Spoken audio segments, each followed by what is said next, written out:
राजश्री फाउंडेशनने जो खाऊ देण्याची व्यवस्था केली त्याच्यामुळे एक फायदा व्हायचा की संध्याकाळी आपण 8 तास ड्युटी केल्यानंतर माणूस थकतो.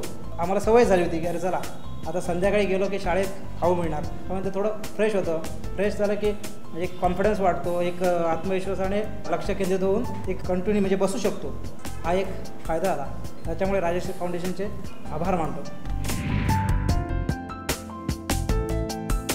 राजश्री फाउंडेशनने जे आम्हाला खाऊ दिला तो खरोखरच त्यांचं आभारी आहोत. कारण का आम्ही संध्याकाळी कामावर सुटल्यानंतर सरळ आम्ही इथे यायचो फ्रेश होऊन, आणि इथे आल्यानंतर आम्हाला जो खाऊ मिळायचा त्यामुळे आम्हाला खूप एनर्जी अशी वाटायची आणि बरं वाटायचं.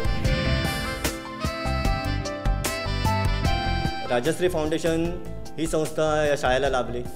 त्यांनी चांगल्या प्रकारे मदत केली. म्हणजे काय, त्यांनी असा विचार केला की लोक मोठमोठे वयाने आहेत, दमून भागून कामावरून येतात, तसेच ते शिकायला येतात, तर त्यांचं अभ्यासावर लक्ष कसं लागेल, तर त्यासाठी त्यांनी खाऊ देण्याचं या शाळेला म्हणजे मदत केली. त्याबद्दल मी राजश्री फाउंडेशन या संस्थेचे सुद्धा आभारी आहे. अशीच उन्नती राजश्री फाउंडेशनची सुद्धा यापुढे होत जाऊ असं मी त्यांना पुढील वाटचालीसाठी शुभेच्छा देतो.